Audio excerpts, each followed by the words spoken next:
I want to ask you to make some noise if you've heard of Stonewall. All right, make some noise. That makes me happy. Okay, make some noise if you've heard of Marsha P. Johnson. You guys, I swear to God, you could walk into actual Stonewall and ask that question and get fewer people cheering. Whoever just cheered over here, you guys just gave me life. So, thank you. So she was called Saint Marsha. And the reason she was called Saint Marsha was because she had this incredible caretaking spirit. So this was in the 60s, and the entire gay community at this point in America was really forced into the shadows. There were laws, and there was a lot of violence, and there were cultural norms. And even within that community, people who we would now refer to as transgender were very isolated and pushed even farther. There wasn't even a sense of identity the way we think about it now. And to be clear, I'm saying the sense of identity wasn't there. I'm a big history geek, and I can tell you every single continent has stories of people that we would now call transgender going way back to the beginning of recorded time. This is a very, very old thing, but our knowledge of it is not. So when Marsha was living, she was actually being pushed within the gay community out to the very edges. And the kind of violence that she experienced and the kind of isolation that she experienced, I think, would make a lot of people turn inward. And I don't know, I can't tell you what the secret is to her spirit, but she was so outward. She was so full of light. She, like a lot of transgender people at this time period, she lived on the street. She didn't have access to any sort of grid, any sort of the trappings that we think of as part of normal life. So she would often have to beg for food, but she was the kind of person where as soon as someone gave her money, she would buy food and then just go around distributing it to people. She teamed up with someone else to start what was called the Star House, which was a place to take care of transgender teenagers, because a lot of transgender teenagers faced extreme violence from their families, and then when they ran away from that violence, they were living on the street. So she was doing all these incredible things, and I have to tell you, I think we should know about her just because things are really difficult right now, and I think the image of someone who faced that difficulty with so much resilience and so much joy, I think that's a good example for all of us. However, that's not why I'm surprised that more people don't know about her.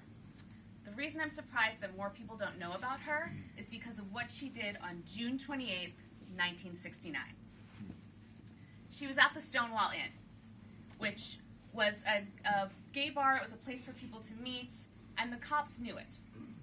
So there were anti-gay laws. There were also what we would now call anti-trans laws. It was illegal to dress as the opposite gender.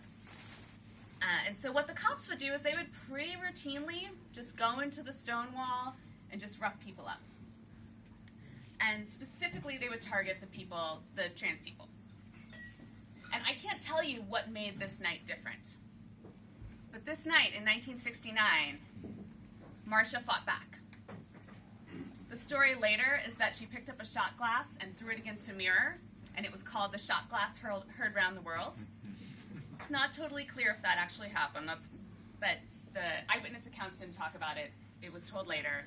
I still like the image, so we're going to pretend that really happened, and it's the shot glass heard around the world. What is definitely documented is that Marsha led a resistance. And that resistance pushed out of the bar and into Sheridan Square, which is like this kind of wide thing where Christopher Street meets 7th Avenue. It's a pretty big meeting, right? And people poured out. And we know that Marsha got up on a street lamp and she threw her bag onto the windshield of a cop car and she broke the window. And this riot lasted for 3 days. And it caused not only profound change in America, it was not only the start, the clarion call to the gay rights movement in America, but it really did go around the world. In most places that celebrate gay pride, they do it on the last Sunday in June in honor of Stonewall. And just because I know that I know that there's someone here who, like me, is starting to think about the Amsterdam Pride. I'm just going to explain it. So if you're not wondering about that, don't worry, your neighbor is. I'm just going to put them at ease. So the reason Amsterdam doesn't do that is because Amsterdam Pride was set up as a celebration after the gay games, and when that celebration was set up, there had already been a long-standing Dutch political action on the last Sunday in June, or Saturday, Rosa Saturdag. So that's why that's there. But here's the thing about that. When I was writing a research paper in the late 90s or early 2000s about the gay rights movement, I have this really clear memory where the various sources, several accounts that I was reading about Stonewall, they all said an unidentified trans woman. Or I think they said transvestite, 'cause, again, awkward. But they all said an unidentified woman. When the first gay rights parade was held in New York in 1978, Marsha P. Johnson was specifically asked not to come. Instead, she and her friend Sylvia actually ran to the front of the parade with their big banner, and so they were invited in future times. But I remember when I first looked up Stonewall on Wikipedia, it also said unnamed, I don't even know if it mentioned the fact that most of the trans women who led this riot were trans women of color. And I don't know where that comes from. I don't get it. This is this huge event, this huge impactful event. And 50 years after, we're just now starting to claw back this memory. In fact, the people who organized the first gay parade in New York who asked Marsha not to come, it was because of respectability. They said, we're just starting to get some movement behind the gay rights movement. They're afraid of being embarrassed. And I've been thinking about that a lot. I'm horrified by it. I don't know why I could be steeped in gay history in America in my late teens and early 20s and not have heard her name. And honestly, this is going to sound crazy, but I found out why in the story of a medieval queen. So this may be a gear shift, but I'm asking you to go with me because I promise it answers this question. So, come with me, we're going to go from Sheridan Square, New York, all the way to up here on the Thames in 14th century England. There's a French princess getting off the boat and meeting her husband for the first time. Now, like a lot of women, she didn't have a choice in her marriage. She really loved France, she really loved her family, but she's the daughter of a king, you go where you're sent. So as she's getting off the boat and meeting her husband has his arm on this very young, attractive man. And her husband actually takes jewels off of her and puts it on the man. A lot of times, historians will talk about her husband, Edward II, as this kind of gay martyr. And it's a nice idea, but the fact is, her husband was a terrible king. He may have been gay, but he's also a shitty ruler. So he had this favorite, and he would give all these titles and all these responsibilities to this favorite. And so he was doing a couple things. He was undermining the powerful men of the realm, but he was also undermining administration, which means when there's a famine, there's no way to address it because one guy has like 20 different titles and he's doing none of them because his only talent is being a good lover. So people were really suffering under Edward. And there's no way of rebelling against the king. Like, the king is sent from God, so you can't actually rebel against the king, so it's a very, practice thing where you actually rebel against the king's evil advisors. And that happened here. They rebelled, said, we're not trying to fight Edward, we're just trying to, get rid of his bad influences. And they actually seized his lover and killed him. And what Edward learned from this is to double down. So he surrounded himself by yes men. He took another lover, and he never let this lover out of his sight. But he became really paranoid. Anyone who, even questioned him suddenly became an enemy. And Isabella, in trying to kind of mitigate the damage that was really being done to the people in this country, she became one of those enemies. So he took her son from her.